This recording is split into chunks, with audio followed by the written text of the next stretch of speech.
श्यामनगर में बलराज नाम का एक व्यक्ति रहता था। वो बड़ा मेहनती था। उसका एक बेटा था जिसका नाम गोपाल था। गोपाल भी अपने पिता की तरह खूब मेहनती था। जब गोपाल छोटा था तभी उसकी माँ का देहांत हो गया था। गोपाल के पिता ने फैसला किया कि वो दूसरी शादी नहीं करेगा और खुद ही गोपाल को पालेगा। दोनों बाप बेटे राजा जयचंद के यहाँ नौकरी करते थे। राजा उन्हें रोजाना उनकी मेहनत के बदले उन्हें केवल 2 किलो अनाज देता था। इतने अनाज में बड़ी मुश्किल से दोनों बाप बेटों का गुजारा होता था, इसलिए वो दोनों हमेशा भूखे ही रहते थे। एक दिन गोपाल अपने पिता से कहता है, पिताजी, हमें राजा की नौकरी छोड़ देनी चाहिए। हमें कुछ और काम करना चाहिए या फिर किसी दूसरे शहर में जाकर नौकरी करनी चाहिए। राजा हमें इतना कम अनाज देता है, हमारा पेट भी सही से नहीं भरता है और हम हमेशा भूखे ही रहते हैं। भूखे रहने की वजह से हम बहुत कमजोर हो गए हैं। अगर हम खाएंगे नहीं तो हम काम कैसे करेंगे?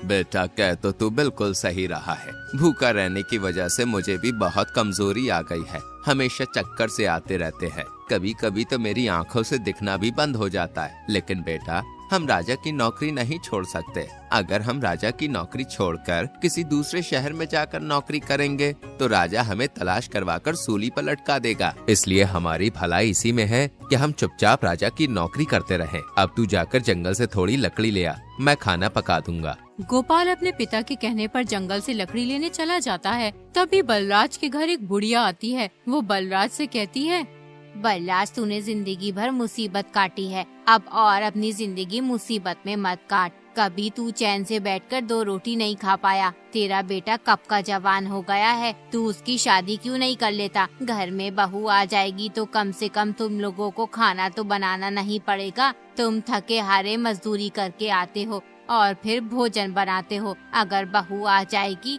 तो तुम्हें बहुत से कामों से राहत मिल जाएगी।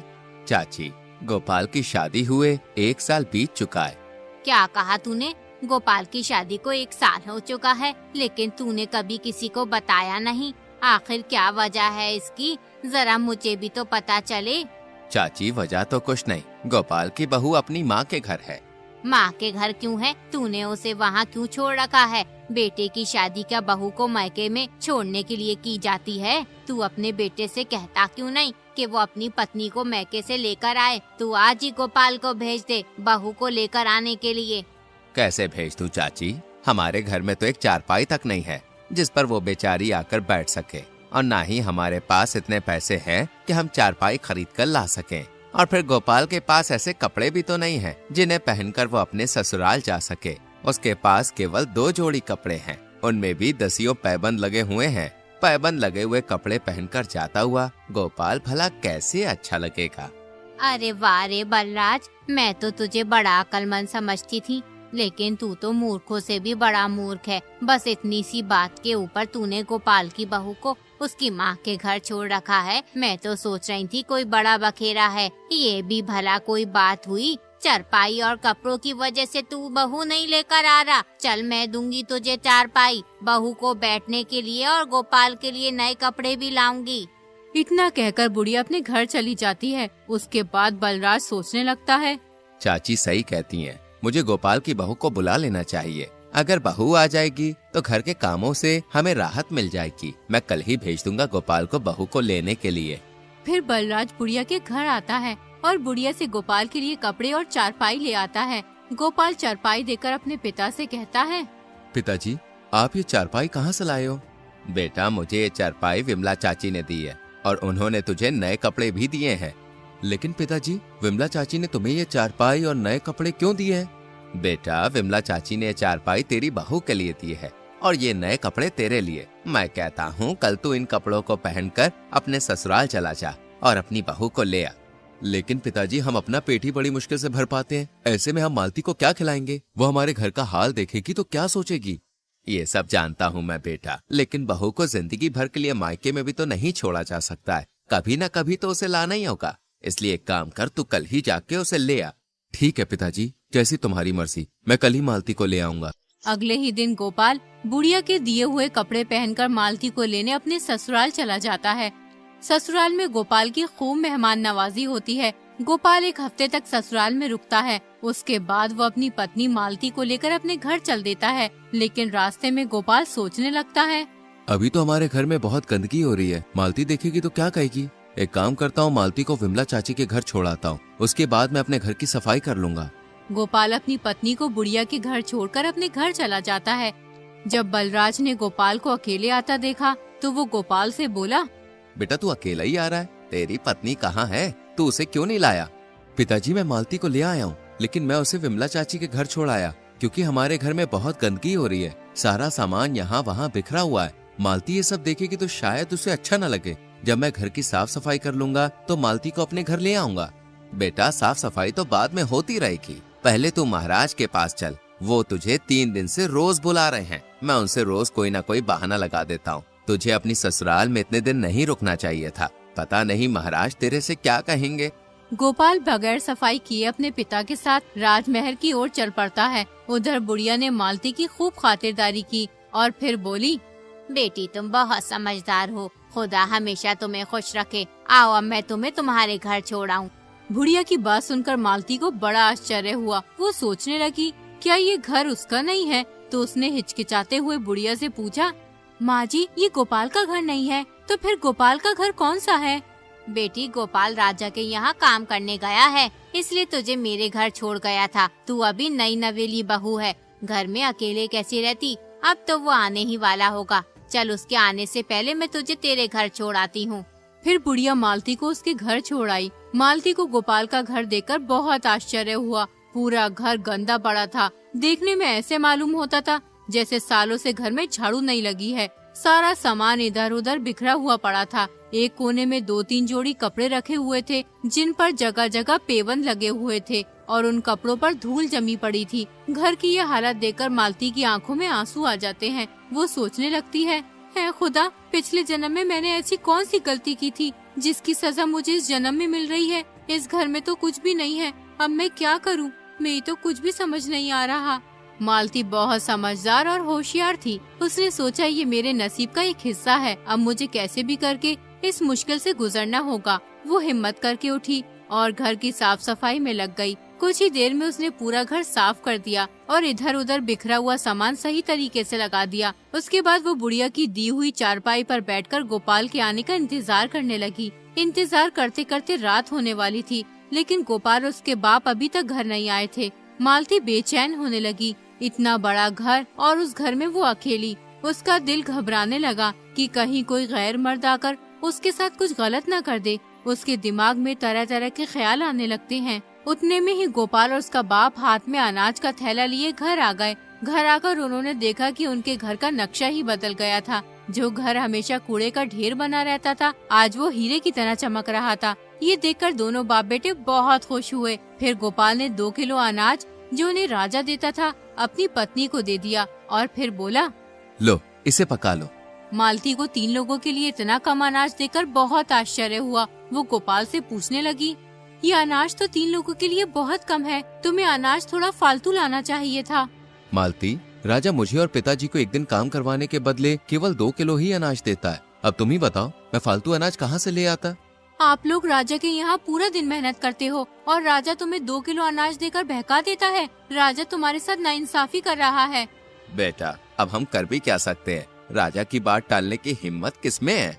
आज से तुम 2 किलो अनाज मत लाना। कल आप राजा से कहना, महाराज हमारे इस अनाज में पेट नहीं भरता है, हम भूखे रह जाते हैं, तुम्हारी बड़ी कृपा होगी अगर आप हमारा अनाज 2 किलो से बढ़ाकर 5 किलो कर दो। और सुनो, राजा से ये बात कहते हुए तुम बिल्कुल भी डरना मत। अगर राजा तुम्हें 5 किलो अनाज देने के लिए राजी हो जाए तो ठीक है, वरना तुम मुझसे काम के लिए मना कर देना। अगर राजा को तुम्हारे काम की जरूरत होगी तो वो तुम लोगों से काम करवाएंगे, वरना नहीं करवाएंगे। मालती, अभी तुम राजा को जानती नहीं हो जो तुम ये बात कर रही हो। अगर हमने राजा से कह दिया ना तो हमारी जुबान कटवा देंगे।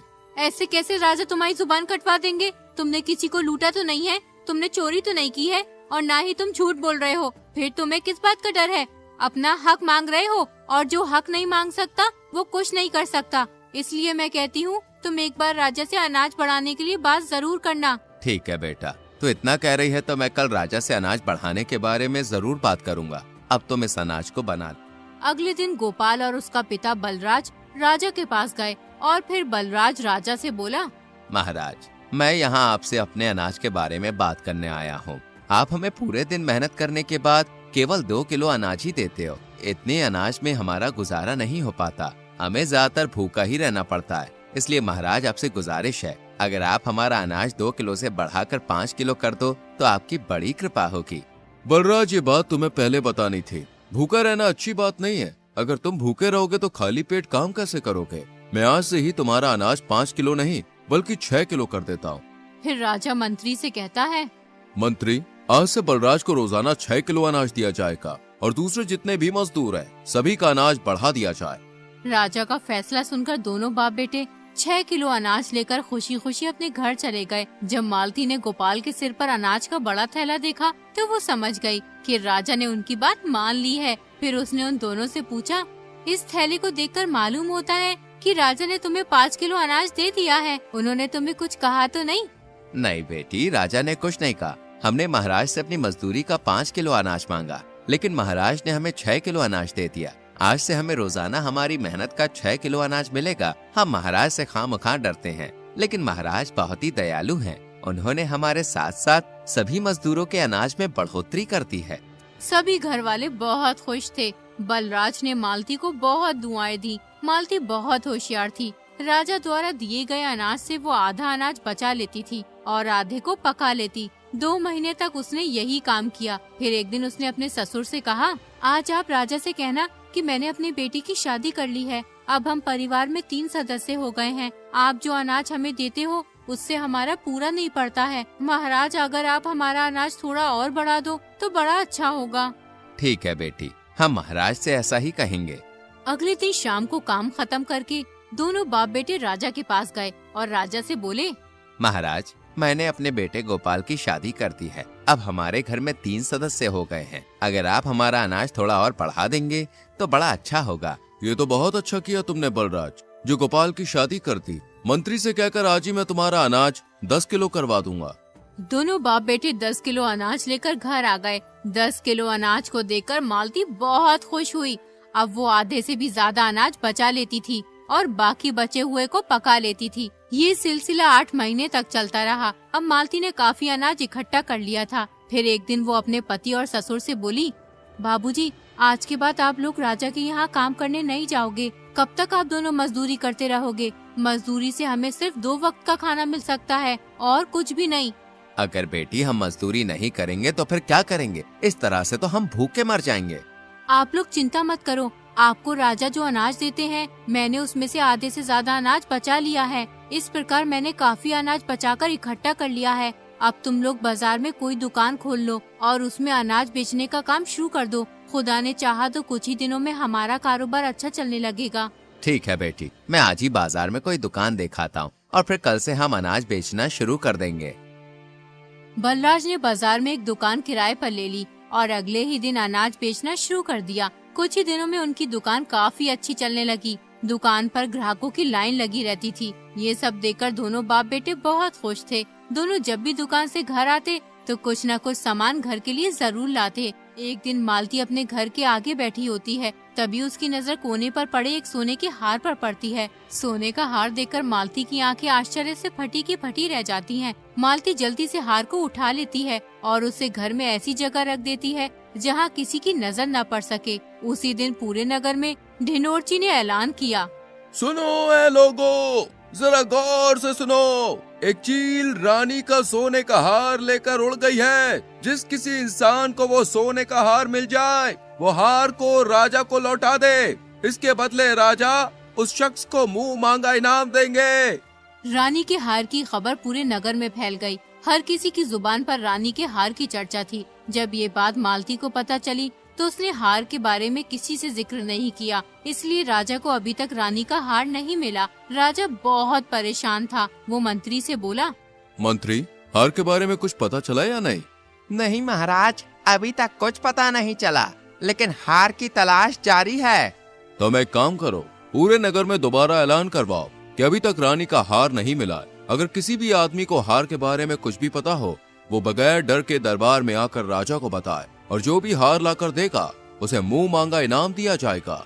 मंत्री ढिंडोरची से दोबारा पूरे नगर में ऐलान करवा देता है। अगले दिन मालती अपने ससुर और पति से कहती है, मैंने सुना है रानी का हार चील लेकर उड़ गई है और जो भी शख्स उस हार को तलाश करके राजा को देगा, राजा उसे मुंह मांगा इनाम देंगे।